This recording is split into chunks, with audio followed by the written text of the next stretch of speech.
नमस्कार, तनिष्का रेसिपीमध्ये तुमच्या सगळ्यांचं मनपूर्वक स्वागत। आज आपण मस्त झणझणीत असा भेंडीचा ठेचा बनवणार आहोत। चला तर मग सुरुवात करूया। व्हिडिओ आवडल्यास लाईक, शेअर आणि सबस्क्राइब करायलाही विसरू नका। भेंडीचा ठेचा बनवण्यासाठी मी इथे पाव किलो भेंडी घेतलेली आहे। भेंडी स्वच्छ धुवून त्याचे असे मोठे मोठे काप करून घेतलेले आहेत। भेंडीचे खूप छोटे असे काप नाही करायचे, असेच मोठे काप ठेवायचे आहेत भेंडीचे। त्यानंतर मी इथे अर्धी वाटी शेंगदाणे भाजून त्याचा जाडसर असा कूट करून घेतलेला आहे। 5 ते 6 हिरव्या मिरच्या घेतलेल्या आहेत। मिरचींचेही असे तुकडे करून घेतलेले आहेत मोठे। 8 ते 9 लसूण पाकळ्या, मीठ चवीनुसार, 1 पळी तेल घेतलेलं आहे आणि सगळ्यात शेवटी आपल्याला कोथिंबीर लागणार आहे। इथे मी अर्धी वाटी कोथिंबीर बारीक कापून घेतलेली आहे। चला तर मग सुरुवात करूया भेंडीचा ठेचा बनवायला। सगळ्यात अगोदर आपण कढईमध्ये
भेंडीचा रंग किती छान दिसतोय आणि भेंडीही आपली चांगली भाजल्या गेलेली आहे।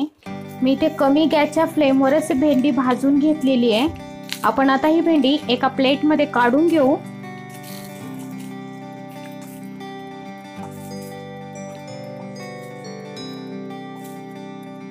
सगळ्यात अगोदर आपण खलबत्त्यामध्ये लसूण आणि हिरवी मिरची कुटून घेणार आहोत, कारण मिरची थोडीशी कडक असते।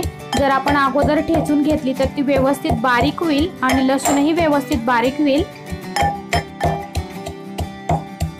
इथे आपला लसूण आणि हिरवी मिरची जाडसर अशी कुटून झालेली आहे।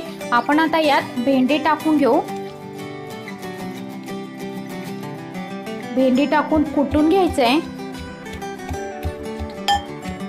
आपण भेंडी नंतर टाकली कारण भेंडी नरम आहे, लवकर कुटल्या जाईल।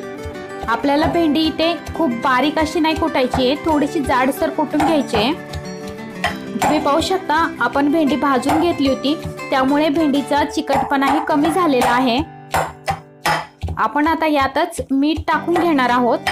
ठेचताना जर मीठ टाकलं तर मीठ सगळीकडे व्यवस्थित असं पसरतं। इथे मी अर्धा चमचा मीठ टाकून घेतलेला आहे।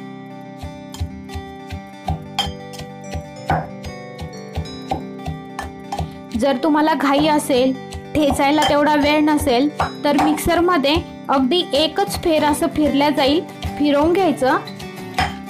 पण ठेचा म्हटलाय आपण तर ठेचल्याची जी चव लागते ती मिक्सर मधल्या ठेच्याची नाही लागणार। म्हणून मी म्हणते की जर तुम्हाला खूपच घाई असेल तरच मिक्सर मध्ये करा, नाहीतर ठेचूनच करा। ठेचून ठेचा केला तर त्याची चव खूप छान लागेल। इथे मी भेंडीचा ठेचा व्यवस्थित असा ठेचून घेतलेला आहे। आपण आता हा ठेचा परतून घेऊ। सगळ्यात अगोदर आपण कढईत तेल टाकून घेऊ। त्यानंतर त्यात शेंगदाण्याचा कूट टाकून घेऊ। शेंगदाण्याचा कूट तेलात व्यवस्थित परतून घ्यायचा आहे। आपले शेंगदाणे व्यवस्थित तेलात परतून झालेले आहे। आपण आता त्यात ठेचा टाकून घेऊ। ठेचा टाकून व्यवस्थित असं परतून घ्यायचं आहे।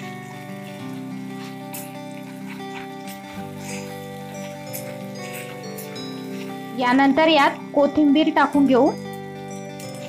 कोथिंबीर ठेच्यासाठी भरपूर वापरा, ठेच्याची चव खूप छान लागते कोथिंबीरीने। तुम्ही पाहू शकता इथे भेंडीचा चिकटपणा आहे थोडा अजून। आपल्याला हा चिकटपणा कमी होईपर्यंत ठेचा परतून घ्यायचा आहे। हा ठेचा भाकरीसोबत खूप छान लागतो किंवा एखादी पातळ भाजी आणि एक सुकी भाजी म्हणूनही हा ठेचा खूप छान असतो। कळण्याच्या भाकरीसोबत तर खूपच छान हा ठेचा लागतो। कळण्याची भाकरी कशी बनवायची त्याचा व्हिडिओ मी चॅनलवर अगोदरच टाकलेला आहे, त्याची लिंक डिस्क्रिप्शन बॉक्समध्ये पण देत आहे। तुम्ही म्हणाल की भेंडीची भाजी आणि भेंडीचा ठेचा तर सारखाच दिसतो आहे, पण जेव्हा तुम्ही भेंडीचा ठेचा करून पाहाल तेव्हा त्याची चव कळेल। भेंडीचा ठेचा खूप छान लागतो खायला। आपण ही भेंडी ठेचून करतो आणि नेहमी जी भाजी करतो ती भाजी भेंडी कापून करतो, म्हणून यात बराच फरक आहे। तुम्ही नक्की असा ठेचा करून पहा। तुम्ही पाहू शकता इथे भेंडीचा चिकटपणाही कमी झालेला आहे। आपला ठेचा इथे तयार झालेला आहे। आपण आता गॅस बंद करून घेऊ। तयार झालाय आपला इथे भेंडीचा ठेचा। तुम्हाला जर आवडत असेल तर तुम्ही यात लिंबूही पिळू शकता। तुम्ही पण या प्रकारे भेंडीचा ठेचा करून पहा आणि तुमचा ठेचा कसा होतोय ते मला कमेंट बॉक्समध्ये सांगायलाही विसरू नका। तुम्ही हा व्हिडिओ पाहिला त्याबद्दल तुमचे मनपूर्वक आभार। पुन्हा भेटू अशाच एका नवीन रेसिपी सोबत। तोपर्यंत बाय बाय।